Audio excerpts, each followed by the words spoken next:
This episode of Survival Dispatch News, we're going to discuss the power station vandalism that's happening all across the country.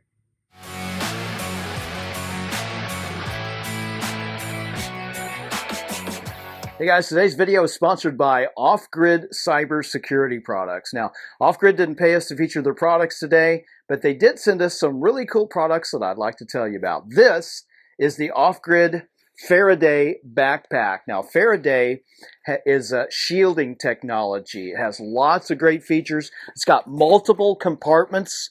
As you can see, this is a really cool backpack. It's got hidden pockets. It's large enough for a couple days worth of clothes and personal items. Here I've got the Faraday duffel bag. It's got the same Faraday technology, multi-layer shielding technology. It's super tough. When you get a chance to feel this material, you're going to feel what I feel, and it feels good. There's room for lots of clothes and lots of equipment in this bag. Right here, I've got the OFFGRID switch wallet. That's what you're looking at on the screen here. This is also a high security phone case that you can put into stealth mode by cutting off all cell, Bluetooth, GPS, and Wi-Fi signals just by slipping your phone into this pocket. Check out all the great OFFGRID products in the link we provided, and thanks for watching. All right, we're back with Survival Dispatch News with our special guest today. You might recognize this handsome fella right here, Chris Weatherman, a.k.a. Angery American, spelled Angry. On purpose. Why is that? There's actually the most common answer I give people to that, especially when they leave stuff on my Facebook page, like, you're an author, how do you not know how to spell angry? I like to tell them that it's idiot bait and the fishing's good. There's a definition for that spelling of angry in the Urban Dictionary, and it's to be angry over something trivial or nonsensical. And at the time, I had just joined a survival forum, and Barry Soetoro had just been elected president. All right. And that's what I was angry about. So that's how the name happened. Yeah. You and 200 other million people. Yeah, well, you know. Well, hey guys, on a more serious note, some scary stuff going on with Always. these power station. I don't even know if vandalism is the right word. They're attacks. These are infrastructure attacks. The left in this country, since January of last year, likes to throw the term insurrection around. Insurrection. I don't know how you have an insurrection though, when one side shows up with no guns. That's not an insurrection. Right. But beside that point, we are actively and very deeply in the middle of a hybrid insurrection in this country. So, a hybrid insurrection is state actors working in consort with non-state actors. Now, as soon as I say state actors, all kinds of things come to mind, but the first thing that should come to mind for everybody right now are the Twitter files that Elon Musk is releasing. Absolutely. Where we're seeing all this epic collusion in the Department of Justice and in our own intelligence apparatus being weaponized against the United States. Well, there's foreign actors doing the same thing. Russia and China are here. Anybody who thinks they're not is out of their mind. Iran is here. North Korea is here. Everybody is here. Everybody who wishes to do us ill is here. So there's a lovely book that was written years ago called Spetsnaz. I think it was Suvorov, I think was his name. But if you look up Spetsnaz, you can find the book. And he was the highest defecting KGB asset at the time to ever defect the United States. And he laid out Russia's plan of how they would attack the United States. And there's white, pink, and red phases to their assault. And we are firmly in what Suvorov would describe as the pink phase. That's where they started some limited direct action work, and now it's advancing. So you remember all the food facilities that burned, over 100, they're still occurring. Yes. Yeah. That is directly out of a Russian Spetsnaz playbook of making infrastructure outages look like happenstances or accidents. Well, all right, once is one thing, twice is the beginning of a pattern. Or they say twice is a coincidence and three is the beginning of a pattern. I don't believe in coincidences. So I see something like that happen once, I see it happen again. To me, I'm seeing a pattern, and so I start watching, and we watch them it's just cascading. These things just keep going and going and going, and they're always under bizarre circumstances, the most bizarre circumstances. Well, you can't fight if you're hungry. And this is true. So they prepped us all year long with food shortages. Food shortages are coming. But what they didn't say is they're not coming until next year. So they're coming in 2023. That's when we're going to be having problems. The most problems. We've been having a lot of problems. We're having even more. Ukraine is thankfully at least getting some grain out of the country. I can't remember how many 15 million tons or something were exported last month or something like that, because folks don't realize that Ukraine is the breadbasket of the world. They feed Africa. Right. Really, that's where a lot of it goes. I think a lot of people don't have a clue about that. No. Where they don't.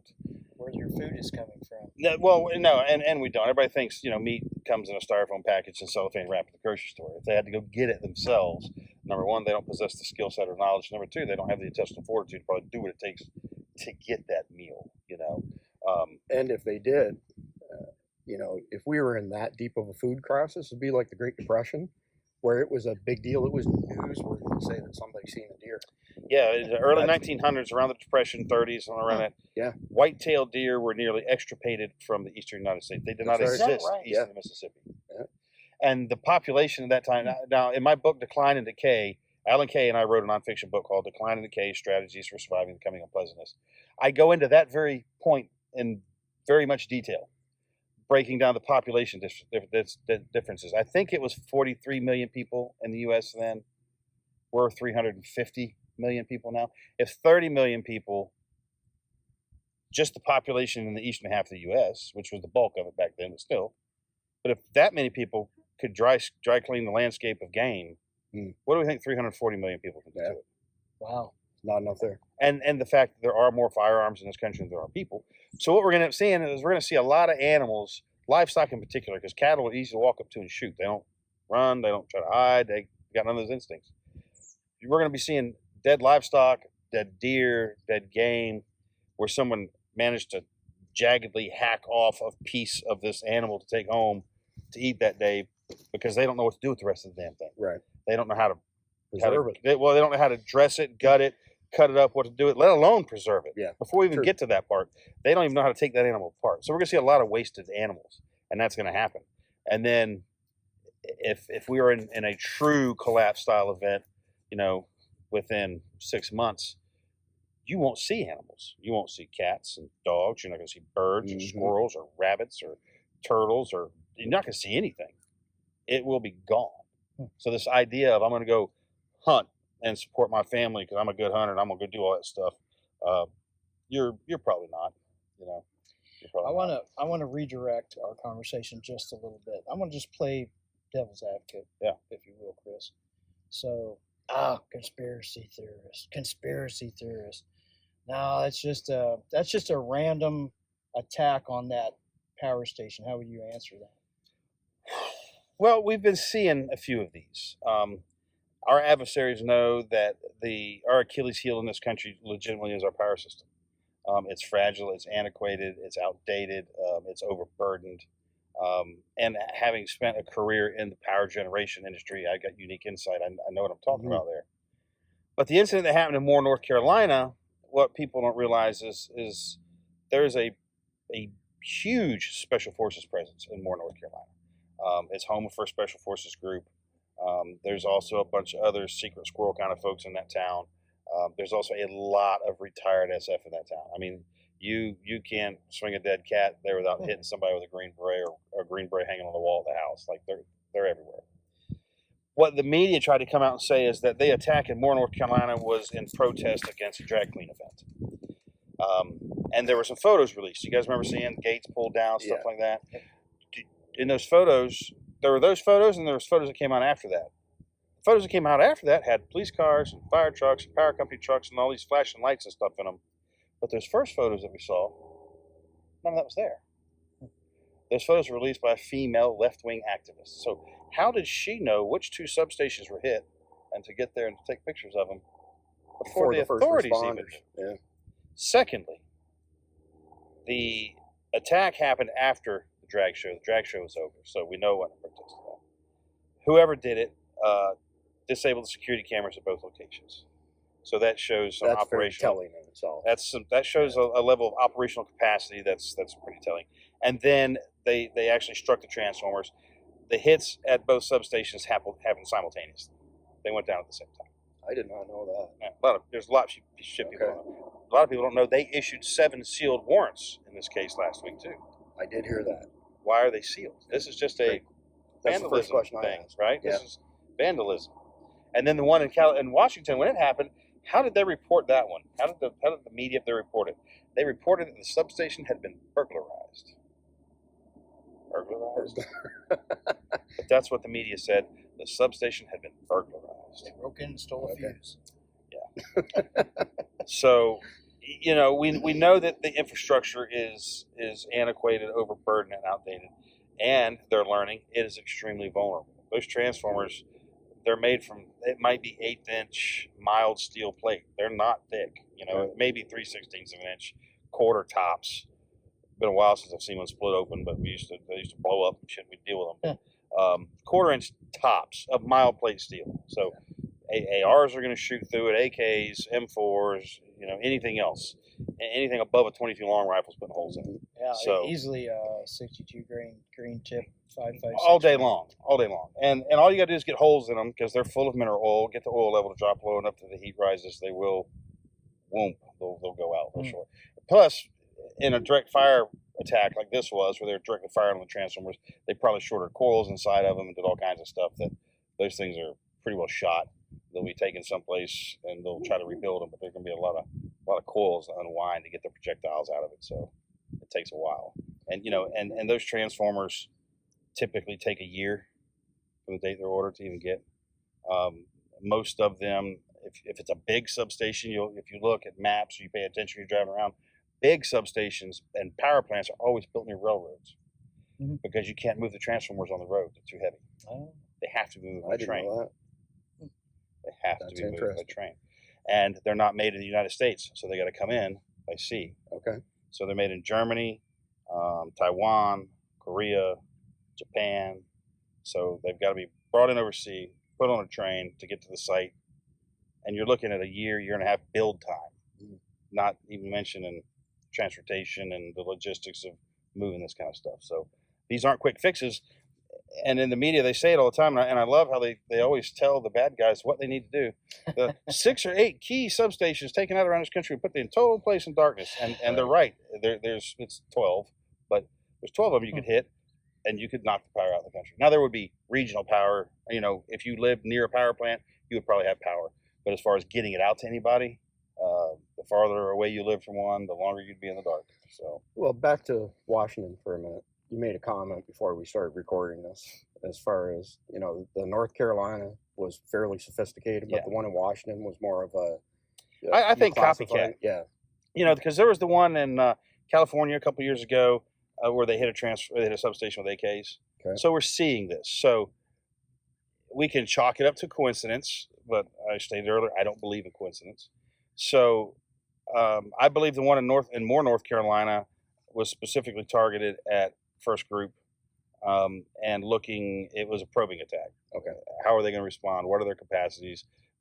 Backup power, those sorts of things, I think is what was being sought. That was the next question on my mind. And that was that makes a lot of sense. That was an experiment. So something that the military's been doing that most people don't know about is over the last several years, they have been going around and building huge solar farms on all the military bases, massive solar farms, because they're building what they call microgrids. So when the solar farms are done and they're at capacity, they will probably disconnect the power of the bases from the grid.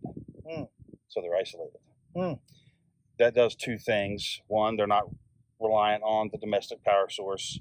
And number two, an EMP, if an EMP or a CME were to occur, those are both cumulative events. So the more antenna you have, the more signal you pick up. And in this case, by signal, we mean actually amperage. We're generating a load. So our power grid is the biggest antenna on the planet. That stuff's tied in every country. It's wires hung through the air on insulators. It's a perfect antenna. So it's going to suck up lots of load, and that's why things connected to the grid will go up. Like, I mean, there will be, all the books have it wrong. Even mine, I didn't do it. The fires, the buildings that will be burning, houses that will be burning, and the structures, because these loads are going to come in and hit them, and hit all those appliances inside them, and it's going to be bad.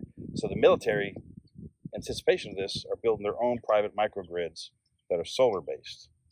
Puts all the wiring underground. And EMP protected. Protected, not proof, but protected. Right. Yes. So, so they're doing that, not making it public. But I've got a friend that's been traveling to power plant or military bases all over the country putting these big things in. Interesting. So they see the problem with it.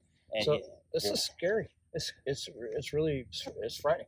You're mentioning things I didn't even think about. Yeah. The surges and the Oh, things that can oh, yeah. happen in Oh, yeah. individual homes and buildings and things. But we're not here to scare people. But we want No. people to know what's going on. Knowledge is power. We have theories as to why, but the real reason we're here talking about this is to provoke some thought so that our viewers can be thinking about what can I do for myself, my family, my situation. And that's where I'd kind of like to leave this discussion. Yeah, and we don't mean sell the house and move to the boonies. You got to live life. You know, if the bad day ever comes, we're going to want these good days to look back on and to reinforce our heart and our drive and be able to keep going. But at the same time, understand the risks that exist in life and in the world, and do your part to mitigate them for your family, whatever that looks like. It looks different for everybody sitting here. Sure. You know. Yeah. Well, I mean, Denny, there's a handful of options available to people. Like Chris has mentioned solar several times. Yep. There's portable solar. There's power stations, right down to solar powered devices. Yep. You know, which we've been sent a bunch of them. Just simple things like lighting and whatnot. Yeah. And we had a little stove sent to us when you're burning wood, it generates electricity. Power. Yep. Yeah, and stuff like that. So yep. there's I like what Chris said though. Everybody's needs are different. Yeah. So there's a bunch of options. You know, we got a propane generator sent to us. It's only 1,000 watts. It's nothing crazy, but the guy who built them so you could wire them in series. No, there you go. Yeah. So Nice. Instead of, and they're only $500 or so. Really? So, and they run off like your barbecue tank. Yeah, 25-pound bottle. Yeah, even the smaller You ones. can run off the little 5-pound bottles. Really? Yeah, like the little Coleman bottles Really? and stuff. But the idea is like, say the person doesn't have whatever $10,000 to go out and do a whole home generator, blah blah blah. And they buy one, they got $500 to buy another one. But you and know before what? you know it, they've got 5 kW of power, which is We're talking about temporary solutions, true. right? Yes, we are. We're talking about interim solutions. Yeah. Interim, short term. Because a little generator like that, 1,000 watt, you look at it, you think 1,000 watts. That's nothing in our life right now. Correct. But in a life where there is no power, a little bit of power is a lot of. A car battery is an immense amount of power. Yeah. If you have no power, as long as you have the ability to utilize it. Well, something else though on that topic that's really interesting is that these power stations, the small portable ones that have solar panels with them, the ones that have a smartphone app, you'd be surprised. Like right now, the way the sun is, you'd be lucky if you got 1 or 2 watts out of it. Oh yeah. So if you go days without sunshine, Yep. you're not charging anything. Nope. And even if you do have power, I tell you, late in the afternoon, I set a solar panel up like this, Chris, just for the heck of it. Yeah. It was like 20 watts power, and it was rated for 200. Really? And I tipped it 1 inch, and it immediately spiked up to 80 watts. It was 4 times the power. I think 1 inch. I think it's 24 degrees in Florida. I think it's 24 degrees is the pitch you want for the optimum. Yeah. Perfect. Well, yeah, our building codes here for solar are pretty strict because of hurricanes and stuff like that. So 10 degrees maximum declination for a solar panel in the state of Florida. Mounted on the roof. On a flat roof. Yeah, it's either ballasted or mounted. Yeah. You know, a lot of times they ballast them with That's cement blocks and stuff. But if you go up north, like you go to upstate New York and stuff, their panels, they move, they tilt. Oh, yeah. You can get all that here. You can get all the trackers and stuff here too. But in Florida, we don't need trackers. The sun's so good. You get them on a 24-degree pitch, it's perfect in Florida. That's where you're going to get the most juice during the day. But like you said, coverage like this, you're not getting anything. Nothing appreciable. Nothing. At least. Yeah. So I think myself is that depending on what people's means are, is that they should have multiple things to try and help them get through. Well, so everybody knows what the Tesla wall is, and there's a few products like that out there.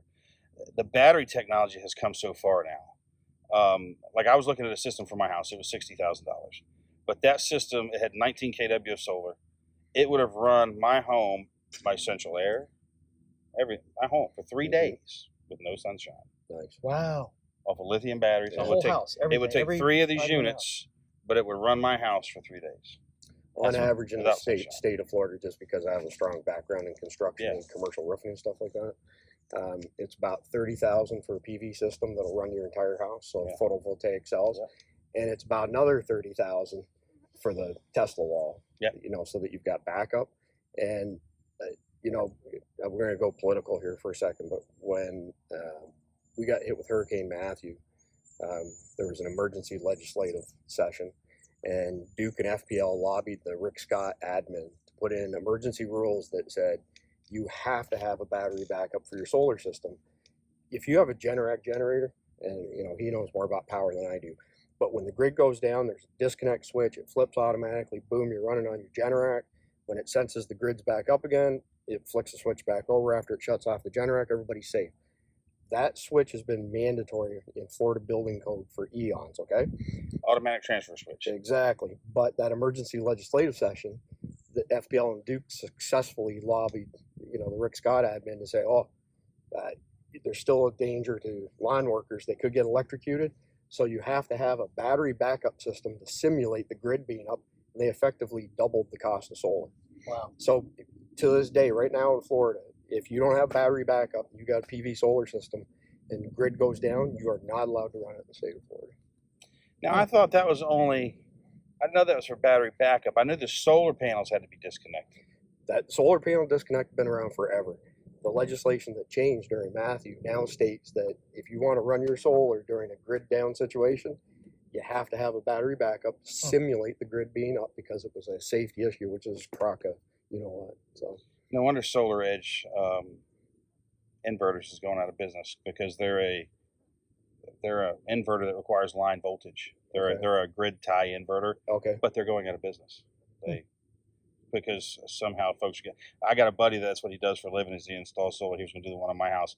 Mine was going to be, the meter was going to be on my house. Okay. There were going to be no wires coming off the bottom of it, because you have to have the meter in the state of Florida. Correct. You can't live off grid. So, all right, I'll pay the $15 for the meter to sit in that socket right there. There's nothing coming off of it. Yep.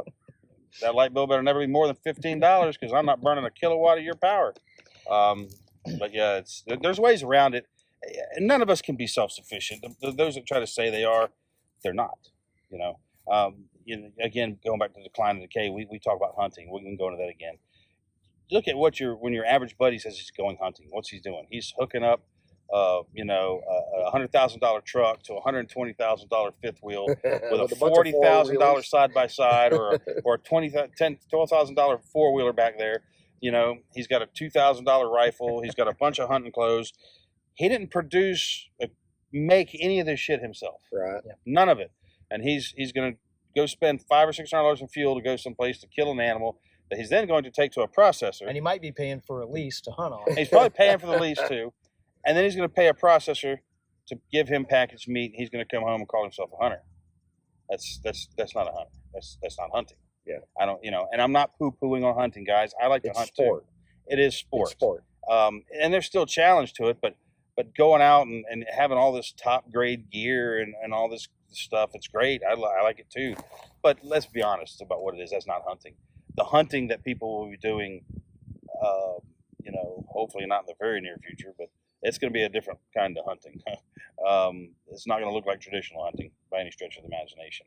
So, spotlights and pickup trucks, I think, in that future. I want to back up just a little bit and just talk about, educate me a little bit, help me out a little bit, think about this. I'm seeing like different tiers of preparedness for lack of having power that you're paying for from the power company.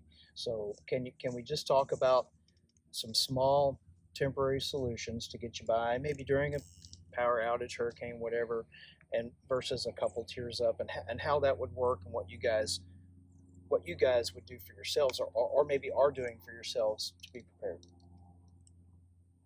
Well, I mean, mine starts down with it's like a Gold Zero Yeti or a Jackery, little one of those units. I've got one of those. So in the middle of the night, if the power goes out, I don't get up and go start generators and all that crap anymore. I get that thing and I plug the fan in my bedroom into it because I need that white noise or I don't sleep.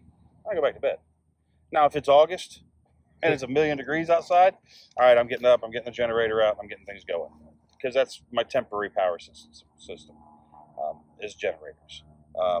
The Jackery unit can be solar powered. I used to have a portable solar power station that all fits out of a cargo trailer. It used a Sonnen battery bank made in Germany, and I had all the panels and everything, a 50 amp plug. I could hook it to my house and run my house after the storm. It ran my shop for the longest time. power in my shop until I finally ran real power out there. But there are ways to do it. But you got to remember that even that is still interim. It's a little bit longer term, but solar panels are only good for like 10 years. And you got to replace them. So after 10 years, are they still going to work a little bit? Yeah, you're still going to get something out of them. Only 10 years. Your batteries are the same way. Yeah. All right. So unless you're storing lead acid batteries dry on the shelf with an electrolyte beside them, where you can charge up these batteries when the day comes, it's still short term because it's going to run out. It's like, you know, you could have 10 years worth of food stored. That's great, as long as it's less than a 10-year thing you're living through. If it's 11 years, you're screwed. You know, if you know, purposeful, I got a year's worth of food. I got a year's. I'm like, that's awesome. What are you going to do on day 366? What are you going to eat? What's planned? You know? They buy seed vaults from these companies, and I hate. If you sell these, I'm sorry, I'm not saying everybody's ripping people off, but they're ripping people off. I mean, you're going to buy these seeds in a number 10 can. You don't know what variety they are. You don't know what zone they're designed to grow in. You don't even know if they'll grow in your zone. You're going to buy this thing. You're going to throw it in the back of the closet. You're going to be like, okay, when the bad thing happens, I'm going to plant a garden and I can feed my family. And then I'll go hunting. I'm good to go. Just like you don't pick up a rifle and become a marksman, you don't pick up a shovel and become a gardener. Right. You know, these are all skills that we've got to learn and maintain proficient in, or they will atrophy and die and go away. So, yeah, it's not fun in normal life. That's, you know, to try to tend guards and deal with livestock and come out here and do security training and do all the crap that we got to do. Would it be more fun to be on a beach someplace, right? Yeah. But once you know that all these things are a possibility, personally, I'm the guy like, I don't want to be calling my pants down. Now, I'm not like, you know, super high elevated, ready to go any minute, like always looking around. I've got friends like that, and I feel bad for them because they're not living life. Yeah. You know, life's meant to be lived, not endured. And in my opinion, some of my buddies are enduring their lives, waiting for the thing to happen that may never happen. I mean, you know.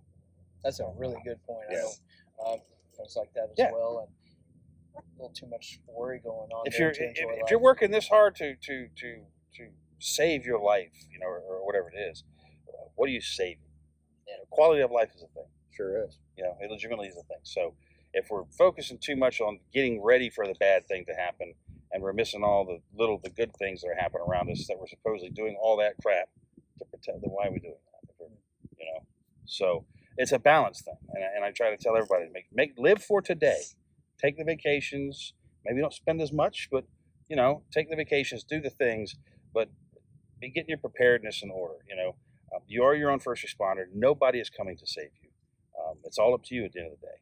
So it's incumbent on you. If you're watching, you know. You can't say you didn't know. Now you know. So watch more videos. This is a good place to do it. And go take some training classes. Can't stress it enough. You know, you can buy a $3,000 rifle. That's not going to make you Michelangelo. You know, just because you got a paintbrush, you ain't a painter. You buy that nice rifle, you'd be better off with a, you know, an $800 Palmetto State rifle and $2,500 in training. Yep. Amen to that. Yeah, you know. Well, Chris, obviously you're a wealth of information. Remind folks where they can find some of your content. Oh, I'm all over everything. Angery American. You get me on Facebook, Twitter, YouTube a little bit. I don't make too many videos anymore these days. Instagram, I'm on there. I got a Patreon. You can find me, Angery American, there as well. We do lives every Thursday night on Facebook, every Tuesday night on Instagram or on Patreon. So we got one of those this evening to do. And also, if anybody out there is into DMR radio, Monday nights, 8 o'clock Eastern, we do a radio net on the TGIF network in the Stump Knocker room. So you can pop in, talk ham radio stuff. We did that to try to get more people to start using ham radios because it's using a Raspberry Pi and we're not transmitting open air. It's getting people to use their radios a little more because we did a bit of a drive, getting people licensed, getting them to get the radios, getting them to do their stuff. And so we're encouraging them to get on the air and use the radios to hold nets. Yeah, that's really cool, Chris. Yeah. Well, good deal. Well, we appreciate being on this Appreciate you having us out, episode man. of Survival Dispatch Sure. News. Yeah, absolutely. We've got more episodes coming up, right, Chris? Chris and Chris. Yeah. Chris and Chris also. So thanks for watching, guys. Make sure you hit that subscribe button, share with your friends, and engage with us and help that algorithm. Thanks for watching.